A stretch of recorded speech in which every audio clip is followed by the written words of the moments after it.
the Light Institute and the Sanctuary of Light welcome each and all of you to this time of knowings and invite you to bring forward the questions of your heart so that our conversations and our focus can ripple out into the thousands of people who are listening to our conversations, our knowings. So please, be for a moment. Bring forward whatever you'd like. Could you speak a little bit about 11-11-11? It's past! How's that for Absolutely. But does it have some kind of an astrological significance? Well, we can always find an astrological significance, you know, and if you just use the numbers, you would come out with a 6, which is community, which is healing and health. And so there's a particular energy that is lending itself to our consciousness. And that's what we talk about when we're saying we're to harvest life, harvest people, harvest situations, is that if there is this 11-11-11 and the stars are lined up and the energy is just so, then we can say, and here I am, and I'll take this in and I'll use it so that it transforms myself and I can extend it out into the world. So it's a very special day of harmonic conversion. It's just an echo from the first harmonic conversion, 11-11. And since that time, we have sort of pinned the donkey there and said, okay, these 11-11s are special, and 11-11-11 really creates the perfect balance. And so it was an opportunity for everyone to stop for a moment and say, where is the harmony? Where is the harmonics that are higher harmonics that can help me to quicken into the next octave? And as we're coming into 2012, we have this wonderful opportunity to completely revise our perception of astrology, because of the shift in the Mayan calendar, all of the astrological signs are going to take on different qualities. And so it's very important for us to begin to sort of contemplate, what does this mean? What does it mean to be harmonic? What does it mean to be a Cancer? What does it mean to have this point of reference? How can we use it rather than it using us? So now we're in a wonderful infolding of time and space, and I'm sure it will not look anything like we think it will, or that it has. And that's why it's so important for us to have that little meditation within ourselves. What is it that we want it to be? Who is it that we want to be? What are the qualities that we need in order to be the bringers of a new world? Because that, of course, is the purpose of our lives, the evolution of the soul, our soul, and the soul of our planet. So it's a great time, and 11-11-11 provides us the opportunity to contemplate what needs to be healed, what energies in the cosmos can come and nourish that healing. The first 11-11, I was at the Kremlin, and we were placing crystals, and the next day the Kremlin fell. You know, really. 11-12, Kremlin was no more. You know, and it wasn't that we did it, but it is that we lent consciousness to what was a possibility there. And that's what we want to do, is to recognize that the way we hold our thoughts is the way that of possibility. And so we do want to say, what is necessary here? How do I fit into the picture? What is my gift to it?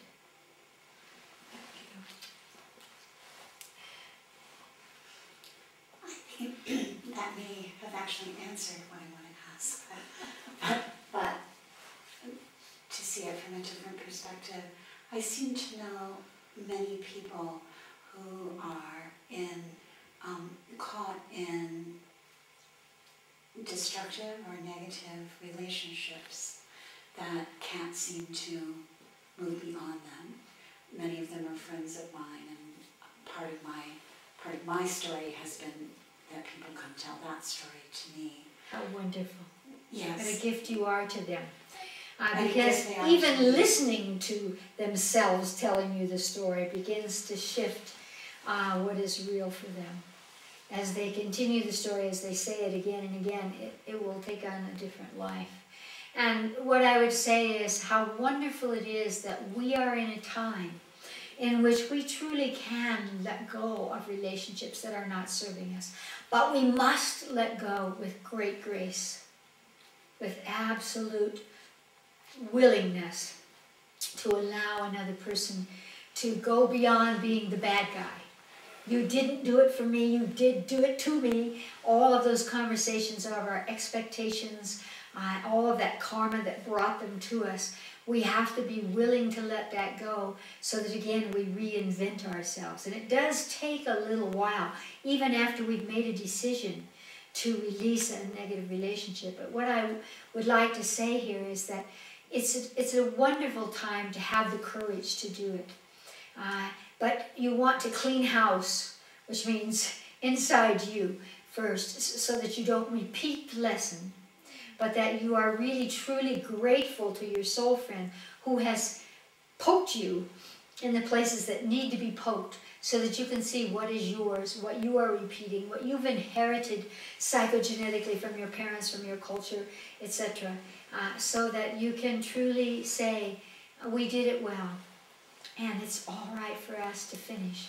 In the past, many people would have separated or divorced or done something, but for the overriding negativity of the culture around them. There is no such thing as a single woman who didn't have a stigma. But in today's world, we don't need to carry that stigma, nor does a man.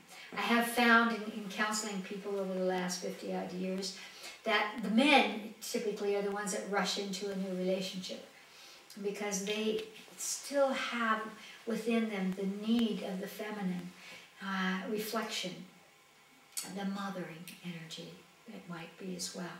And so they're the ones that tend to rush into getting married again, much more so than women do. But what's very important is to know that there is no energy outside you that commands that you stay in a relationship. Many people today stay in relationships because of money, because it's just easier, and divorce is expensive when you start dividing things up. And that must never be the basis for staying in a relationship. Sometimes when we've unwound a relationship, then we actually can be friends with someone, you know, and friends in a way that you haven't been for the 20 years of your marriage, and that is necessary.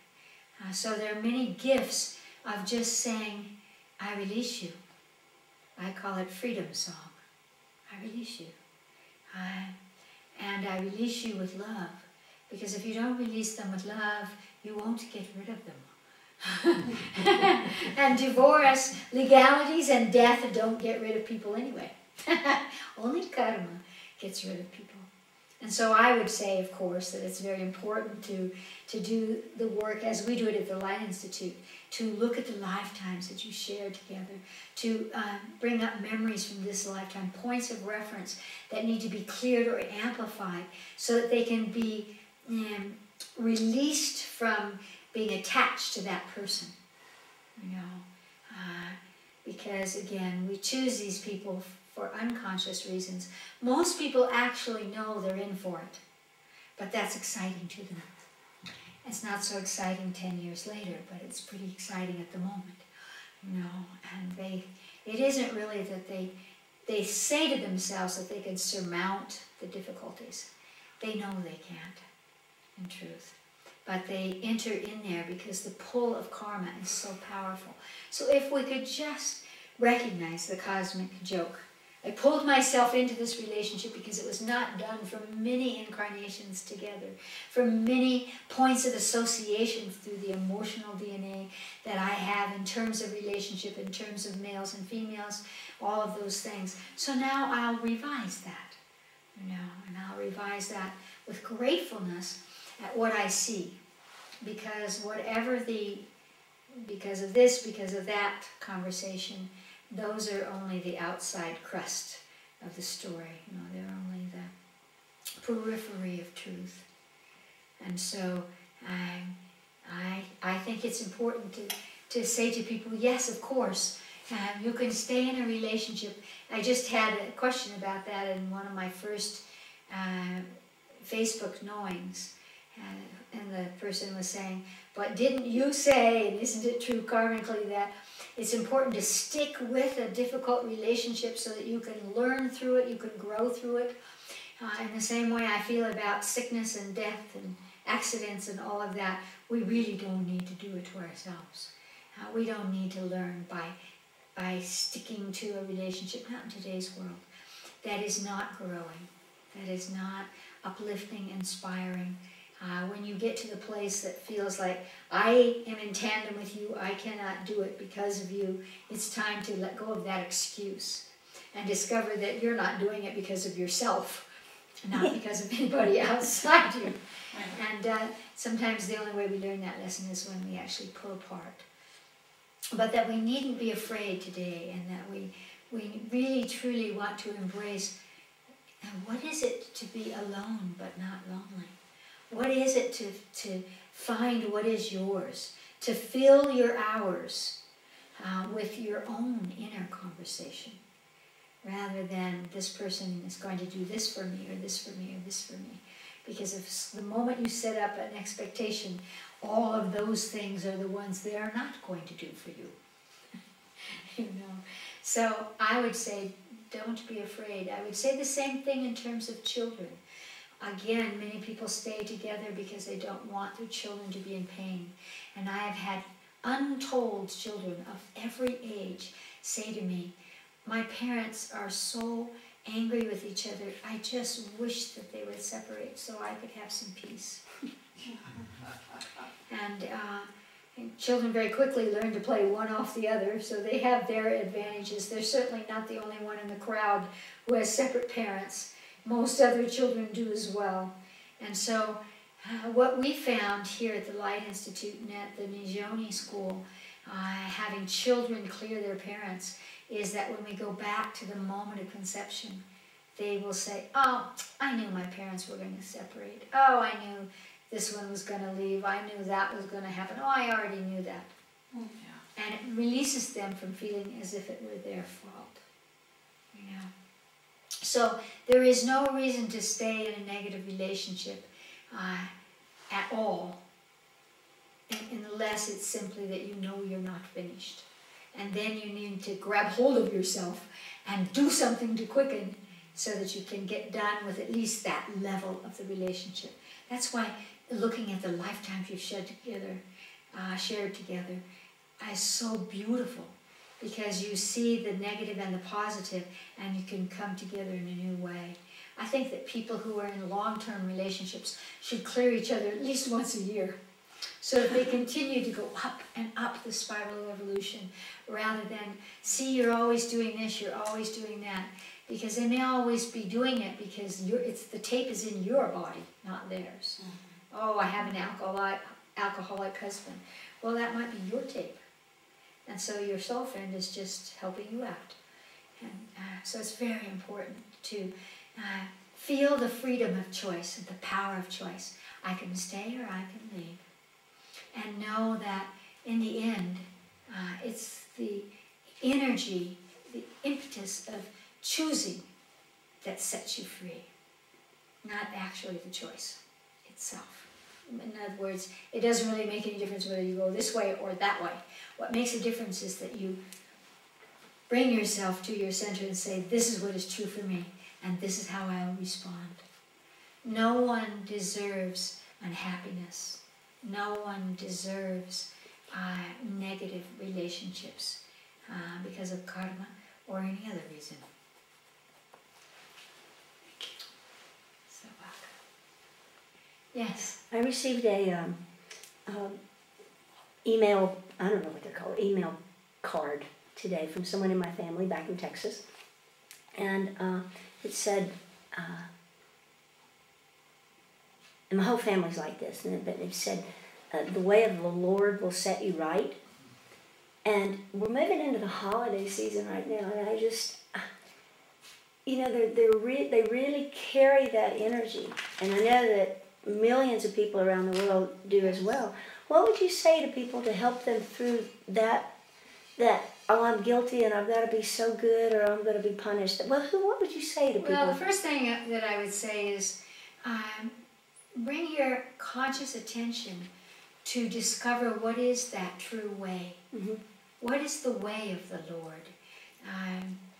Pick out from the sacred texts that you believe in that which will help you to align with that in a way that makes you proud of who you are, that makes you feel that your life has purpose, that makes you feel connected to divine energies, rather than just blindly quoting, "The way of the Lord will set you right."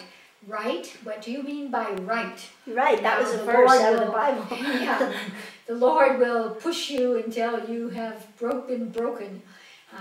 There are no lords out there who need you to toe the mark. Again, the Ten Commandments and all of the commandments and sacred books were written over 2,000 years ago, for people living in small communities to tell them what they should not do in order to live within that tribe. We need to be inspired by a way that aligns us to beauty, to love, to compassion, to sharing, and not, or else. Not that you will be punished and if you don't, because there's no one, as it said so well in the Bible, he who has not sinned cast the first stone. And that repertoire of sin, does it mean drink too much? Does it mean think a negative thought about your spouse? Does it mean cheat somebody else? Whatever you want to take that to mean. What it means is have compassion for yourself. Know what is true for you. Clear away the pretexts, all of the ways that you give yourself permission to not be your true self, so that you can align to a sense of self that feels good to you, that feels good. And let us grow up now. We are a species that has grown up. We don't need a Lord of the cosmos to beat us over the head. We don't need our fathers to do it, our mothers to do it, our principals to do it, our governments to do it, our lovers to do it. We need to make the next step of civilization, of humanity, which is to choose for ourselves what is true and what is good. So basically I would be saying to them, again, find the way. Find those ways of way that will inspire you. And live that. And relax. Relax.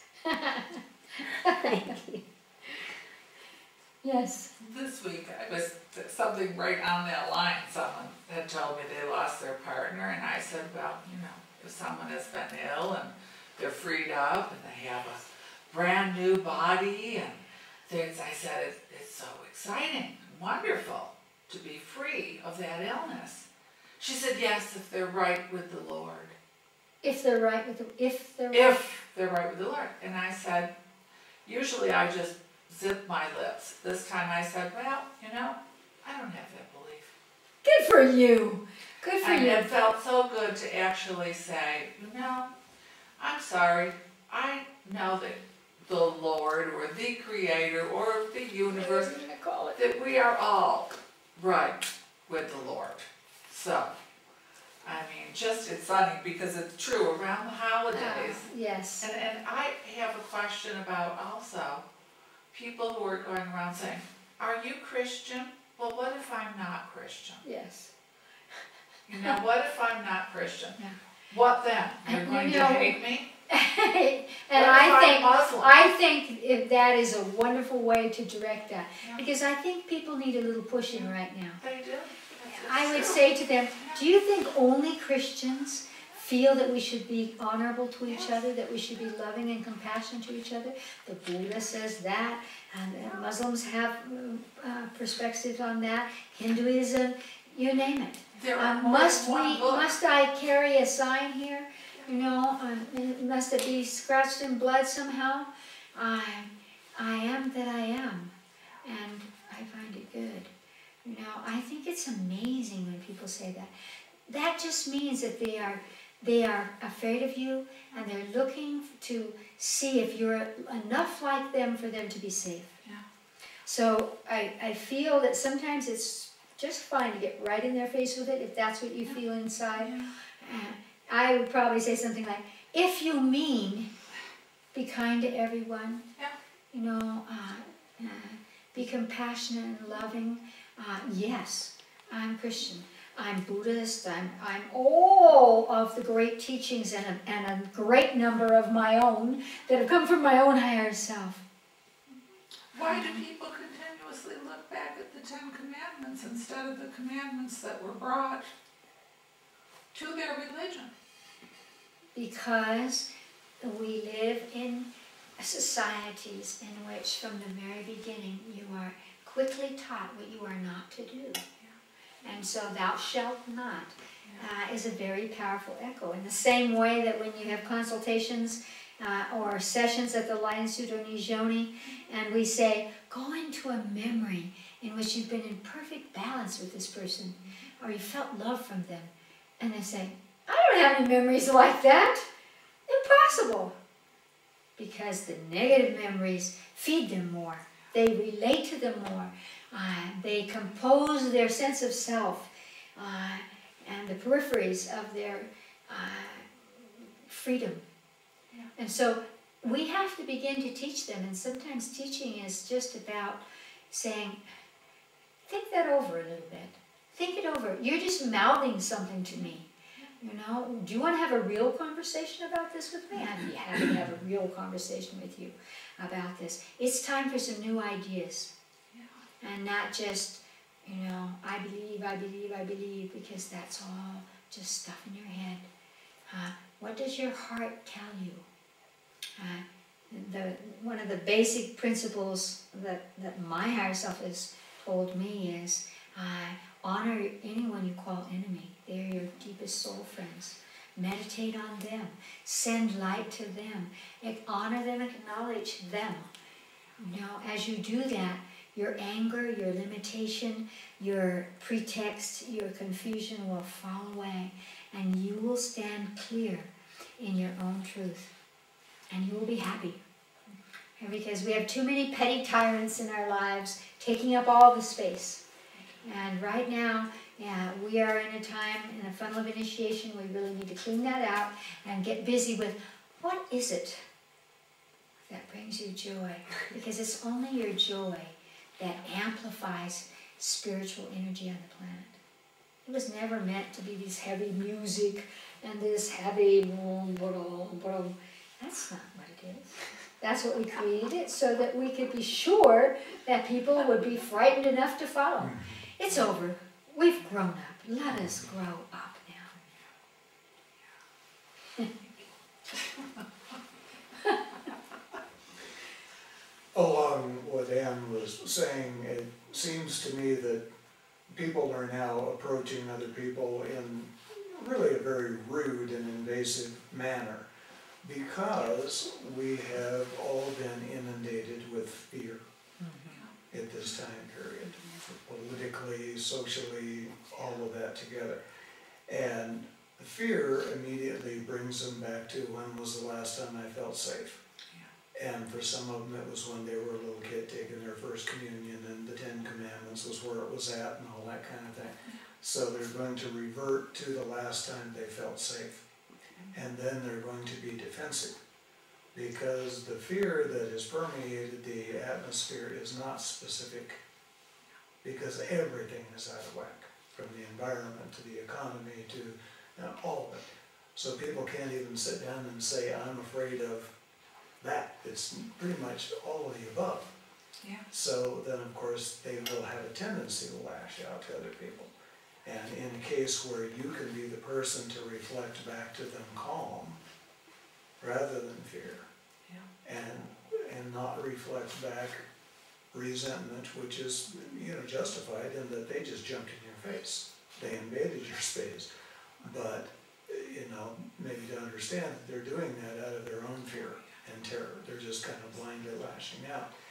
And my question for Chris would be that on that same sort of idea is the degree to which human mental and emotional processing is affected by the factor that we understand as association.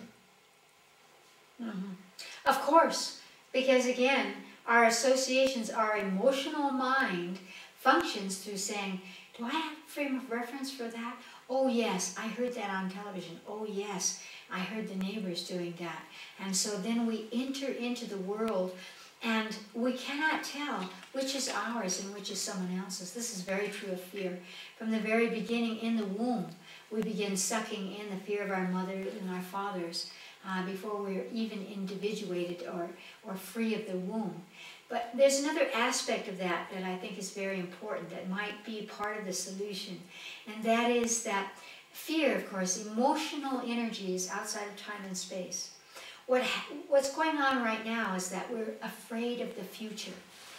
We are recognizing that we don't have the kind of control we always thought we had. We thought we had safe jobs, safe relationships, safe homes, and we do not anymore. And so our minds are spinning into the future. One of the ways to deal with fear is to come back into the moment and look around at the moment and see yourself enacting in your reality. If you can bring yourself back to what am I with today? Where is the point of joy in me or safety in me at this moment? Then all of the chatter, again, emotional mind will quiet down.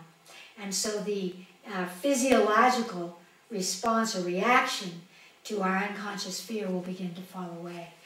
I know that we've done it many times in knowings. Let us do it again, which is the simple exercise in consciousness that is about fear. Again, if you would do this when you go to bed at night, if you would do this in the morning, when you go out, anytime you feel anxious or defensive or uncertain, your whole energy would change. And as your energy changes, you will attract a different kind of energy to you. So let me engage in this exercise in consciousness with all of you at this moment. It's such a powerful point of reference. Close your eyes. Take a deep breath into your body. Breathe out slowly. Let all of the chatter be breathed out. Your exhalation, breathe in. Breathe out the chatter. Now ask your body where it's holding the energy of fear at this moment. You could see the place or hear it or feel it. We all have fear, whether it's ours or not. So let your brilliant body show you where is fear entrapped in you at this moment.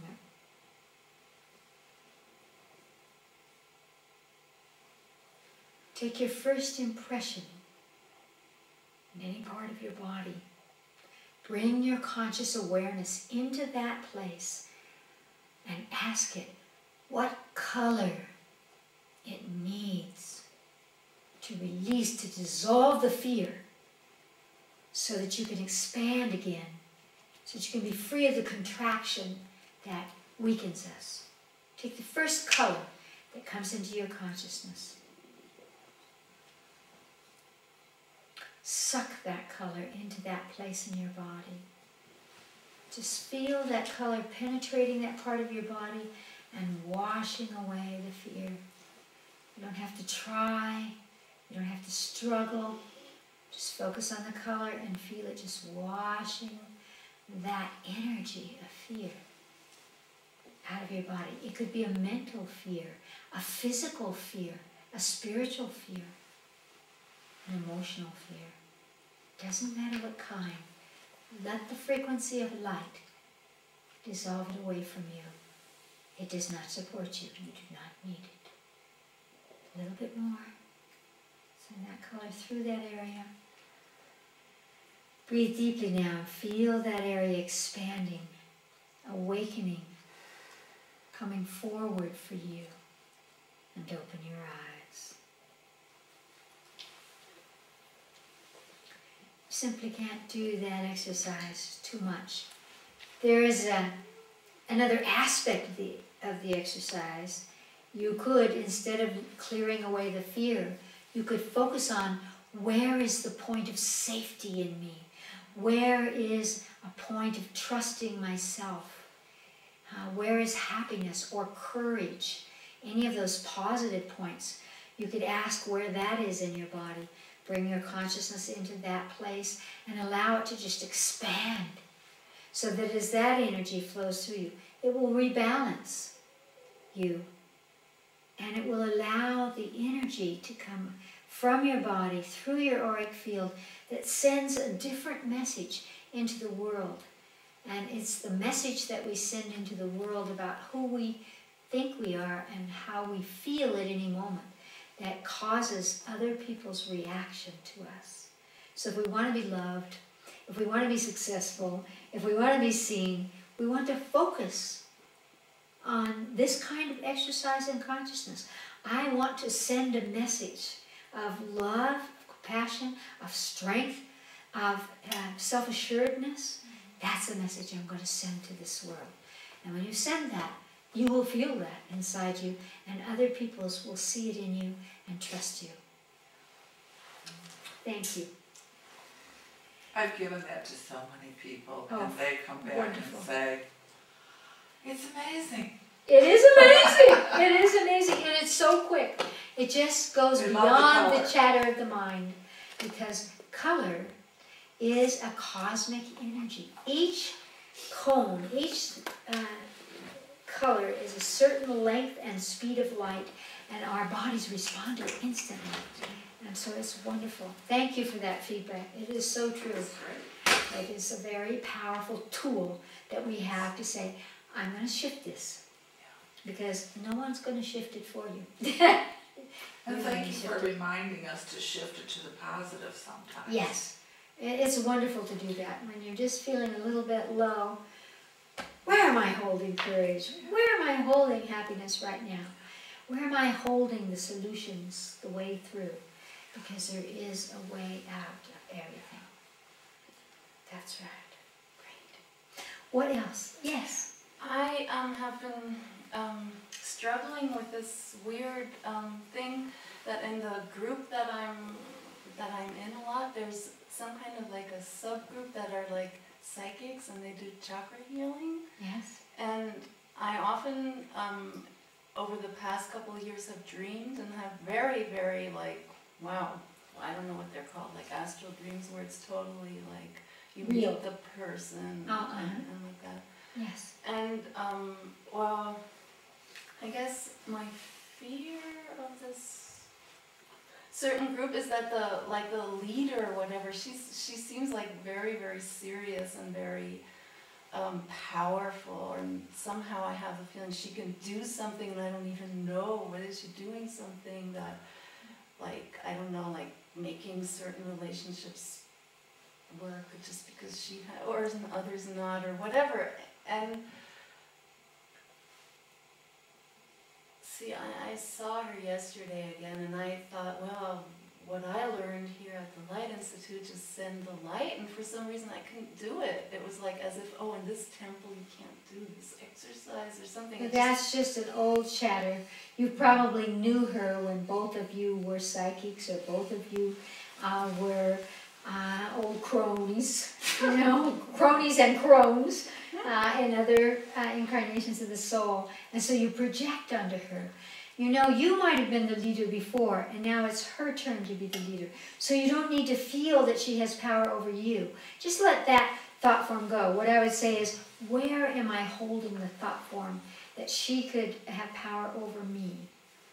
And then again, what color does it need to be released? And then what color do you need from me to support you in your own evolution? Draw that color in and extend it out through your solar plexus to her. So when you are comfortable with her, she'll be comfortable with you, and all of that, you know, could she do something to me? No, she can't really do something to you. And well, if I immediately like shrink, I feel like that open, and then she walks in the door and I go like this. I mean, that's pretty extreme. Either change the group, as we were talking about relationship, either leave the group or say, thank you, I'm going to learn this lesson, I'm not going to contract. I'm going to applaud your power, and I'm going to spend energy applauding my own power. And that's why that student said here at the Nijoni school, could we just call power strength rather than power?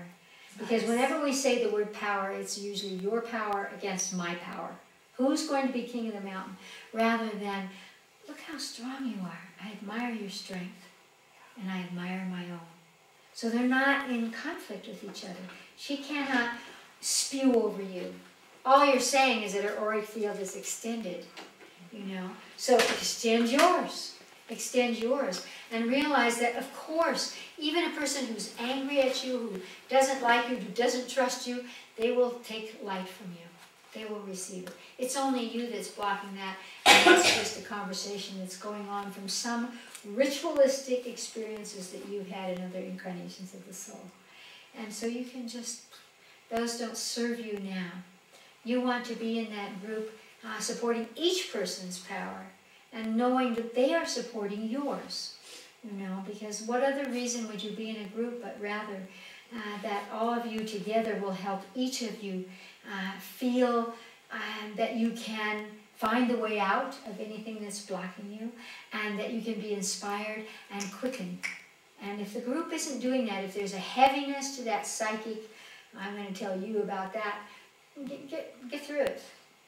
Leave it. Leave it, because psychic energy is a gift that everyone truly has. And it's all a matter of how it's used. And functioning psychically can be a gift to people, but only when you're unwilling to look at your own power.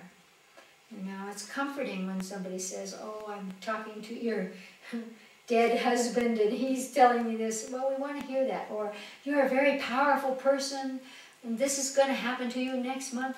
We love that stuff.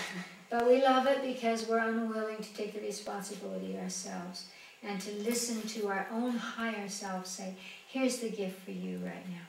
Again, what's going on there? You're living in the future. You're afraid of the future. Oh, something's going to happen on the 11/11/11. Oh, okay. How many times have I heard over the last 30 years that the world was going to come to an end, that the galactics were going to come, that this was going to happen, that the other was going to happen, and none of it happened. You know, because we don't need to play it that way. So what you want to do is to truly balance what nourishes you. And if there are things there that aren't nourishing you, you don't need to stay, or you need to change them. You know, so that you're not going home going, whew, you know, I don't know, can I trust that woman? No, can you trust yourself? I wrote about that in one of my first books, about how I went to a psychic. I used to love going to psychics when I was very young. So I know these stories very well. And this particular psychic said, oh, you're going to have 6 children, the last one you'll have when you're 42, blah, blah, blah. And sure enough, I had 6 children, the last one at 42. Was she right? No! I simply wanted to be sure that I made her right. That's exactly what happened. We'd rather be wrong than have a psychic be wrong. So we'll go, yeah, that reminds me of some association emotionally. And so we'll fit whatever vague thing is said into our reality and make it true. It's not the psychic's fault. But remember, when someone is using intuitive energy, they are looking at your field, talking about chakra balancing or all that stuff, which is in a way kind of silly, because your chakras, the next time you have a negative thought, your chakras will all go back out. And a lot of people that do chakra balancing say, let's balance all your chakras so that they're not extending out too far. Well, you need to get your chakra field out as far as it can possibly get.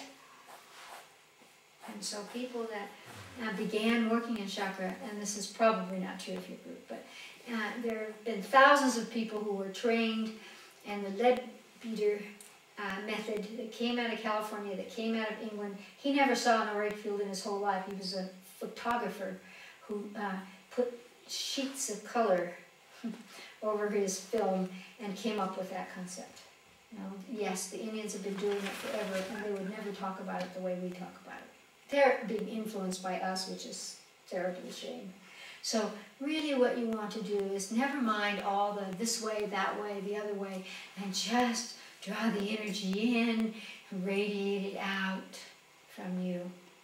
And again, when you're allowing someone to tell you about what's true, then they are going to tell it to you through their filter.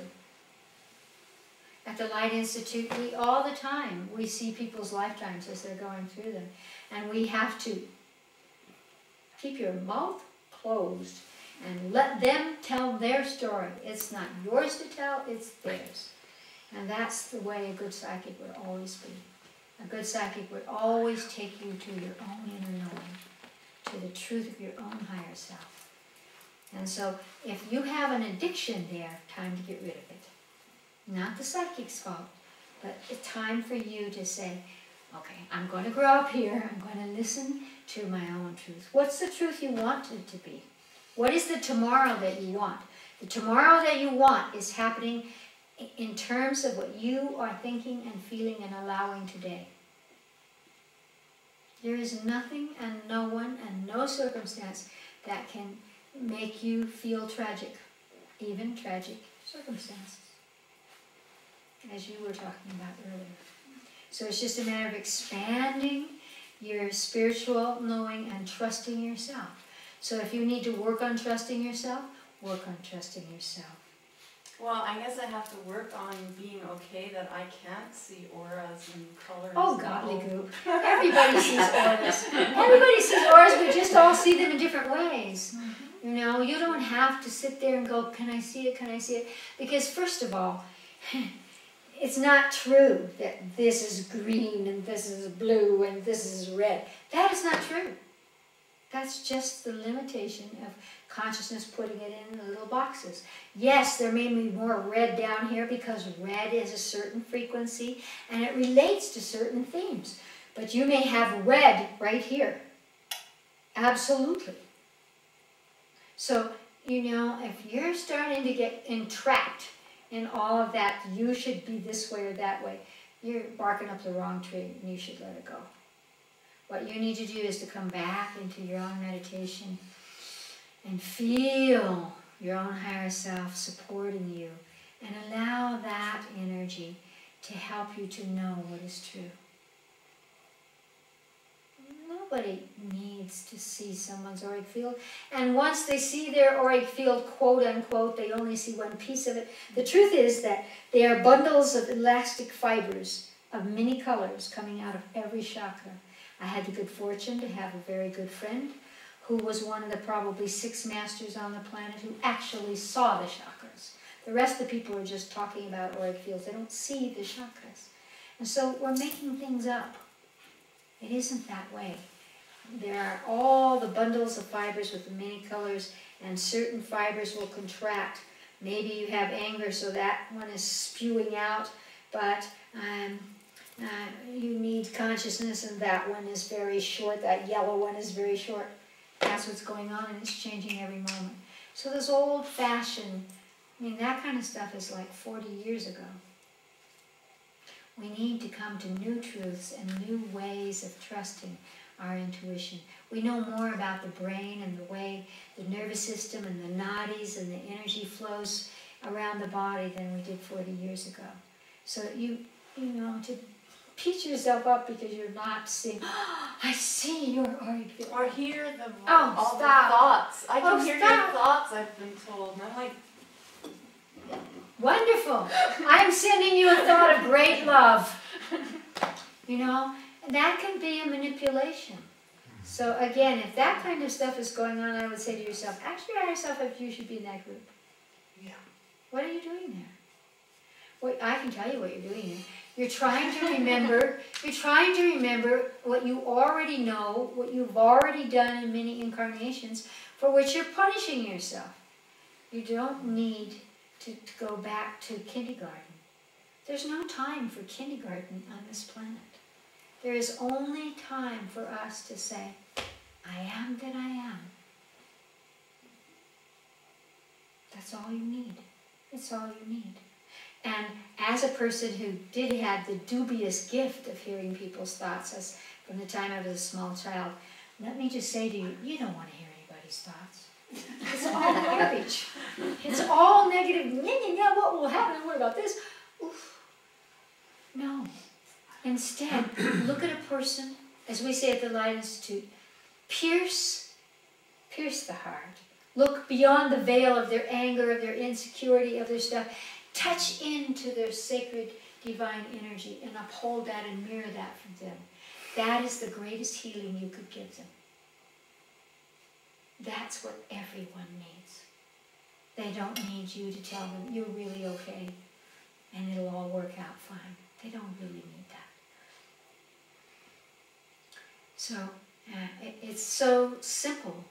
It's really simple to be able to help another person. Look past what they think of you. Look past whether they think you're real or not real, or measuring you against somebody else. Look into their hearts, into the essence of their being, and uphold the highest truth that you find there. It's simple, and you know how to do it. You know how to do it. I was just going to say, where you were talking about the need to expand that white light, that even in the martial arts, specifically Aikido, the way to keep attacking energy or imposing energy out of your field, that's right, is that you immediately picture yourself in a ball of white light. A ball so that there's no edges. This kind of energy, corners or anything where that energy can get in or even hold. Yes. And so when we come in contact with individuals who may be inclined to want to manipulate or whatever, we have an instant to make a choice of, am I going to collapse and allow this, or am I just going to be a huge white ball of light? So what I would say on top of that, because I think that's wonderful, is that if you can access radiance, then there's no end to the ball. In other words, it's not this big of a ball or this big of a ball. And somebody may have a bigger ball. But when you are radiating, it goes across the cosmos. It's what I call streaming. You know? And if you're radiating out, what is true that the martial arts have always understood is that in the presence of that light, energies coming in have to be equal to the light or faster. If it's faster, it's going to do you good. It's not going to harm you. So any negative, I want to control you, contract you, win over you, cannot possibly penetrate. It's, you know, good old American football. The best defense is a good offense. Extend it out and let it continue out further and further and further, faster and faster and faster, brighter and brighter and brighter. Absolutely. And I found that to be a very handy sort of a tool where I don't have to sit around wondering, how do I change myself, how do I blah, blah, blah. None of it. Yeah, no conversation. Because on the mat, you don't have time for that. Yes. So you have to just instantly become that ball of white light, or you'll be introduced to the wall. That's right. That's right. Instant Well, if feedback. you radiate, they won't even get close enough to begin that. No, and it's really, and I would recommend it to people just to have that experience. Yes. Because I literally found more valuable in that training Yes. off the mat than I did on the Absolutely. mat. Of course. At work, interacting course. with other people, especially interacting with strong personalities who just assume that you're going to collapse the minute they walk That's into right. the room, and then you don't. seems to bother But them again- a little bit, that they adjust to it. Yes. So, Again, my higher self's teaching on that would be that it's very important for us to go beyond even paying attention to what the other guy is doing. In other words, we've become so fearful that the other guy's intentions are not good, that they are negative, that they're destructive, that they're going to harm us in some way, that we are Don Quixote in the windmill. We're just battling back and forth and back and forth. But when we feel the energy come from the cosmos passing through us, then all of that, what they're doing, falls away. Because at the end of your life, the moment of your death, you will not be thinking about how you beat that other guy. You will not be thinking about them at all. You will just be in the conversation of the direction of light. And that's what's so needed on the planet today, is to let go of what the other guy is doing. I was talking about that with someone yesterday as well. It was with Shirley MacLaine, had a wonderful radio interview that we did the other day, and I was talking about how important it is to not get into the bad guys and the good guys. You know, who's at blame? Wall Street, and the rich, the poor, the this, the that. You know, I learned this very specifically, which saved my life twice, which is, it's not about what the bad guy is doing, it's about what you're doing. So you pay attention to what energies you're putting out, and the other guy will have to deal with their energy. And when you do that, then it changes whether or not you're even going to interface with that person. Usually what happens is you end up here and you do not cross-reference. You do not cross-reference. and that's the idea of that ball of white light, is that you don't have to worry about what anyone else is doing. Because if they approach, they'll just flow around you, over you, doesn't really matter. And then you can accept what energy you're interested in interacting with, and you don't have to deal with the rest. We need a new way of bumping into each other in this world. Yes, we do. I have a goofy question in regard to that. Let's have some goofy ones. Okay, what do we do with technical stuff, with machines that are, I'm having a stressful time with a machine. I'm not with the machine, but with the time I need to use it in relationship to how things were going. Time, that's a beautiful question, and it's really a question that relates to a faster level of consciousness. Because again, we mark time in a certain way. And what we want to recognize is that machines can help us at the speed of light. Just think of what a computer can do. You know, or my son is here on his iPhone. He can give me any information in less than 30 seconds. Where is this? How much is that? Anything you want to know, he can figure it out on his iPhone in less than 30 seconds. And that shifts the way time is. So what you want to do is to let go of that running after life that says, can I get it done? Will I get it done? And embrace you're going to do it for me, machine. You know, that kind of a relationship. Now, computers and such have been having a lot of trouble recently because there have been a lot of solar flares, big explosions that do affect electromagnetically all of the electromagnetic energies on the planet. And so I think it's very important to be in a relationship with your machines that basically have no doubt you're going to give me the answer here. You're going to do this for me. I have time to get on my computer and get it. Can we do the color with it? Yes, you can. Absolutely. In the same way you can do it for an animal, even though the animal may not see the same range of colors that you do. Absolutely you can. And also with machines, like food, what I would recommend is just putting your hands close to the machine, sort of stroking it, not touching it, but stroking it, so that all static electricity is moved away from it. And machines that keep turning off, you know, or doing funny things like that that makes no sense, will suddenly come into balance. And simply because there is an electromagnetic energy that's radiating from your hands, so in the same way that you can make food very digestible, you put your hands and sweep the field around the machine, and it will begin to function for you. So the idea is, why doesn't this machine do what I need? But you will do what I need. Straight out of Star Wars. That is the way we need to be practicing on the planet right now. Practicing. I'm going to change the energy here. I'm going to align to the energy here. I can do this now. The answer is within me. We have to begin to use that kind of conversation within ourselves in order to be in the right place at the right time and begin to have a little giggle about our lives. I've been letting it stress me out. Yeah, time to let that go. Time to let that go.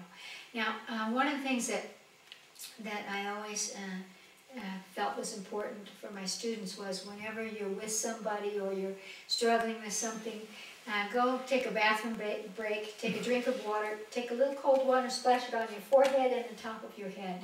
And it will change your auric field.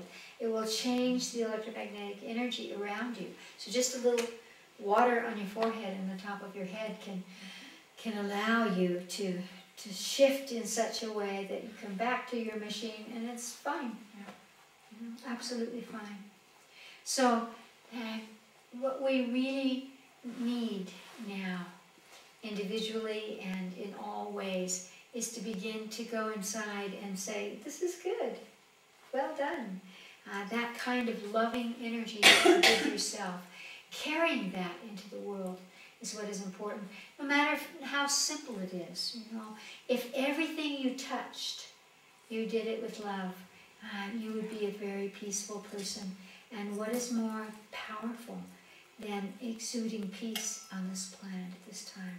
So as we walk out of here now, let us all walk out as if you were the source of peace and happiness, and everything is fine to the world. So great love to you all. Happy Thanksgiving. And happy Thanksgiving. And let us feel that. What a blessing it is to be here. And to not only receive the abundance, but to give it out to the world. Because that's the way it goes, both ways.